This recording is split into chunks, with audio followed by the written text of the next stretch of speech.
Good afternoon, everyone. Thank you for the audience for patient as we are the presented this final panel. And as you can imagine, we are a little bit behind the time. So we are trying to keep it to finish on the time as soon as possible.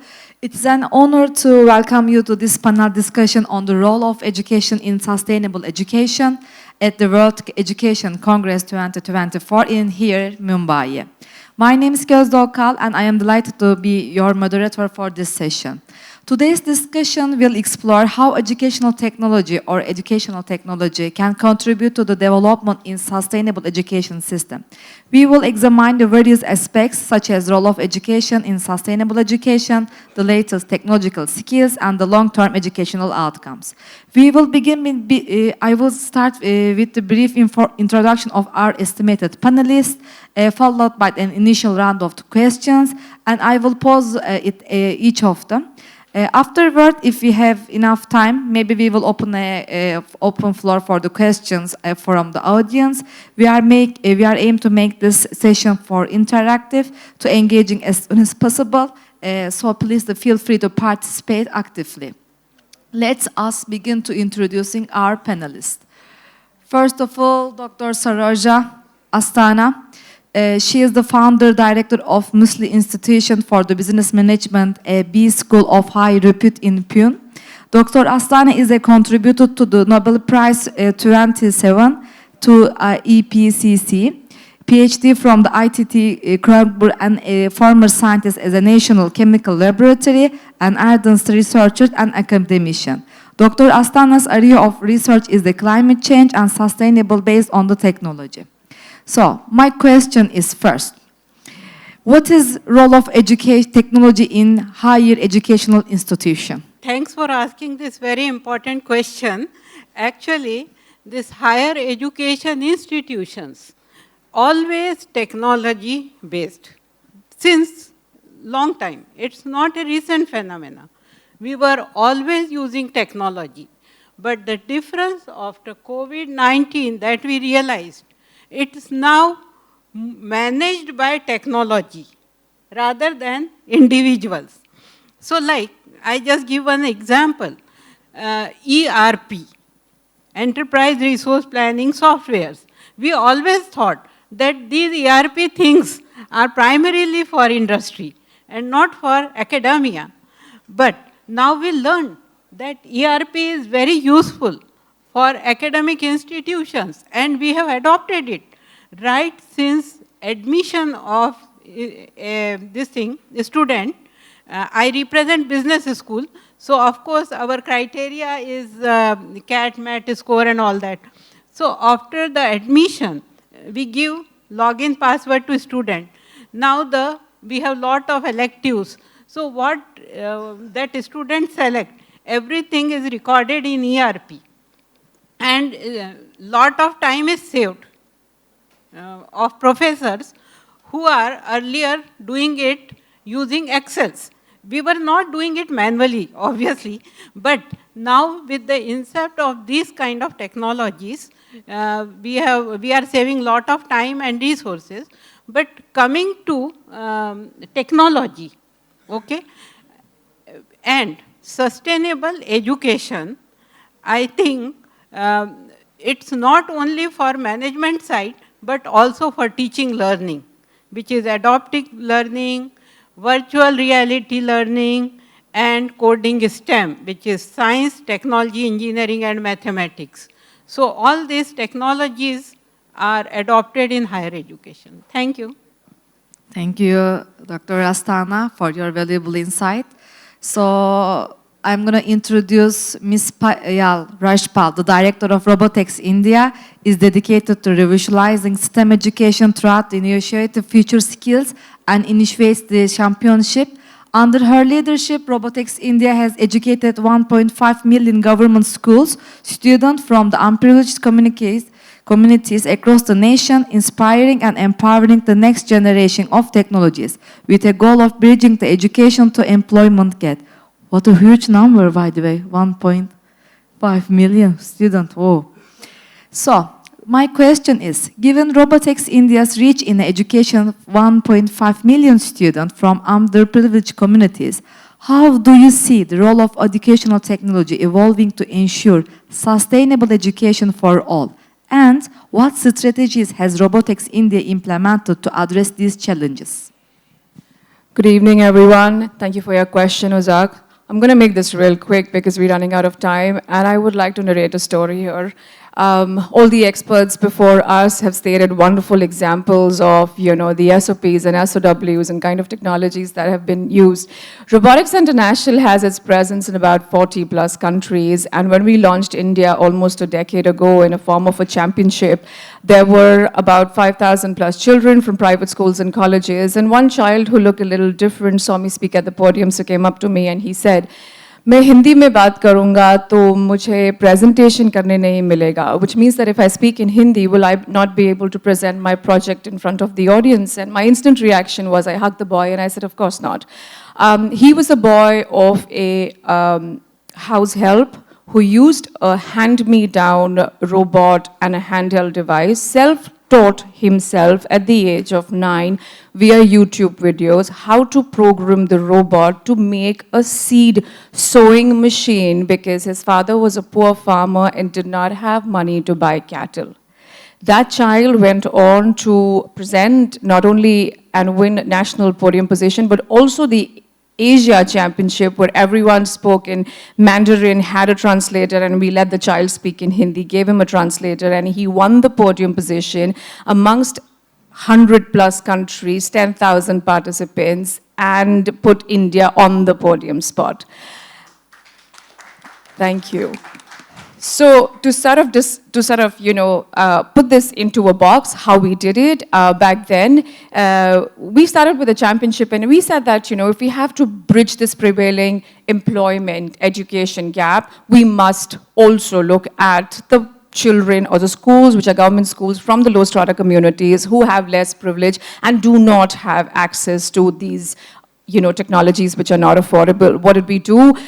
We reached out to a bunch of corporates who, very welcomingly gave us CSR funds to roll this out in government schools and colleges. We built a strong ecosystem with state governments and the, central governments, Zilla Parishad schools, municipal corporation schools. We did teacher training for close to 10,000 plus teachers to make it sustainable. And the entire STEM future skills model of robotics, AI, IoT, coding adapted by the universities in Finland and Estonia. Why?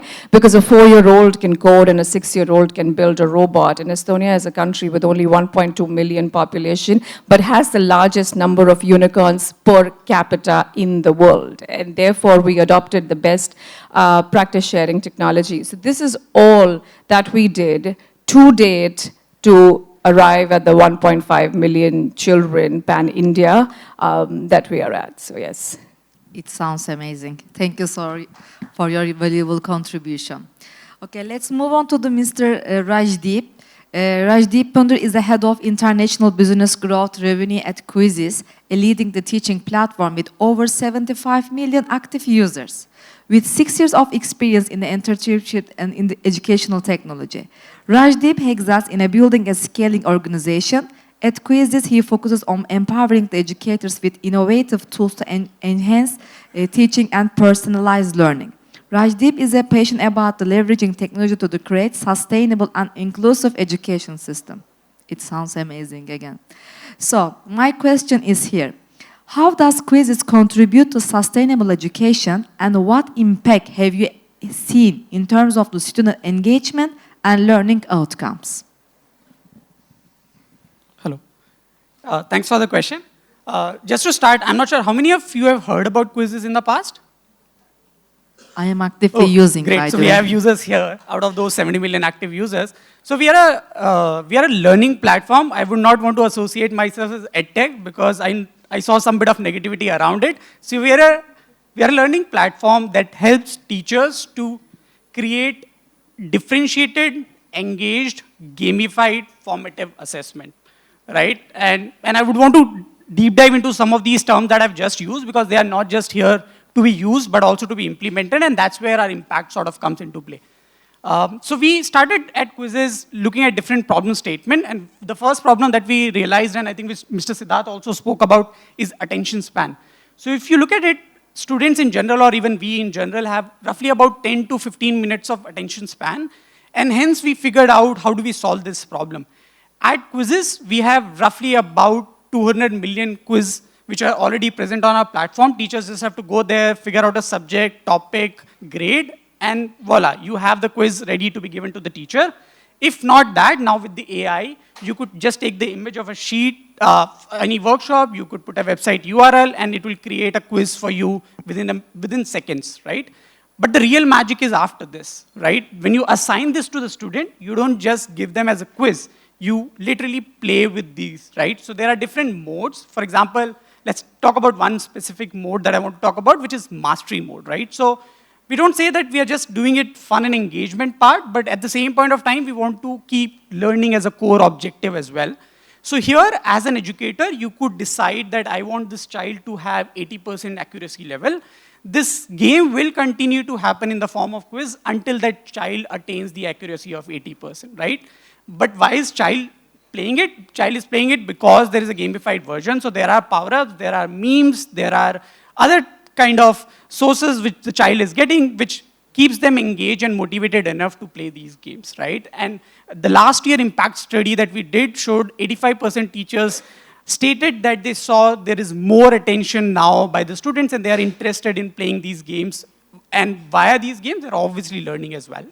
The second problem statement that we wanted to tackle was personalization and differentiation. We keep talking about it, but I think one of the biggest core problem that we all know here in the room is shortage of teachers. I think we have less teachers as opposed to what we should be, and we had to tackle this problem. Because the student-teacher ratio is increasing year by year, it is becoming difficult and difficult, even though teachers are trying their level best to give personalized attention to every student. How do you solve that problem, right? And that is where this reporting and analytics sort of comes in play. You have played the quiz, great. Now teacher, as a teacher, I have reports which talks about how a student has performed. Are they doing good? Are they doing bad? Have I faltered somewhere? Because if everybody is not doing great, then maybe I need to change my approach. So it helps teachers to provide the differentiated learning environment for the student.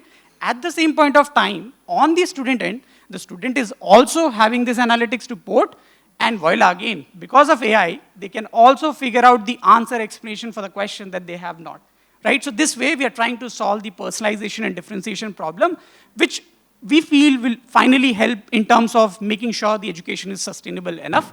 The third important problem that is much closer to me is accessibility and inclusiveness. Again, there are studies that talks about 15 to 20% student in every class today have some sort of learning disabilities. It could be dyslexia or it could be something else. How do we solve that? And I'm super proud to talk about it. Last year, we have launched a feature which is called accommodation and differentiation, where you as a teacher can create a subgroup within a class and assign this quiz to certain set of students with additional features like read aloud, like increasing the font size, increasing the time that you want to give to the student, or reducing the question options. So this is, again, one of the steps that we have taken towards sustainable education. Just to conclude, I think at Quizzes, we are taking sustainable education very, very seriously. And at the same point of time, I would urge the stakeholders, educators sitting here in the room to explore the tool, figure out, and see if it really helps your cause as well. Thank you. Thank you, Mr. Rajdeep. Also, I highly believe you because we are actively using the Quizzes app, especially when you said for the sustainable education side, especially for the accommodation, to making the size different or they are changing this question level. And also the game fiction part, the students are thinking that they are playing a game, but during this process, actually the real learning is happening. So we really rise from our student learning outcomes that the Quizzes app is really, really nice and useful. So I highly recommend for all of you to discover this tool as well. So our last panelist is Professor Swati Moore. She's the Director, Central Corporate Relations and Training Placement Cell at MIT Art Design Technology University, Pune. Work is 17 years in corporate, and it has been 7 years in education industry. She has placed more than 25,000 students so far in reputed organizations, and she brought many innovative practices in a training and placement. My question, because you have a lot of student background. So, why is it important to have the latest technological skills set to get hired at good companies? Very warm evening to everyone. I'm Professor Swati More, working as a Director Corporate Relations and Placements for MIT Art, Design and Technology University. Probably the previous panel spoke a lot about skilling, upskilling, having a right skill set. Somebody talked about NEP and innovation, creativity. Believe me, I'm the outcome of all that you teach, right?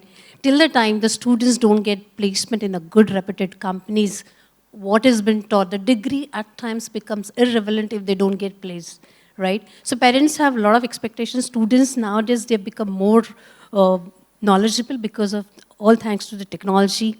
I myself, when I passed out 25 years back as an engineer, I had no exposure of how to start. I mean, I literally knocked the doors to get placed. But today, being a director, we reach out to many companies and, we make everything available to our student, because that's become more of a competition that, if your students are placed in good companies, you'll have a better admission scenario, right?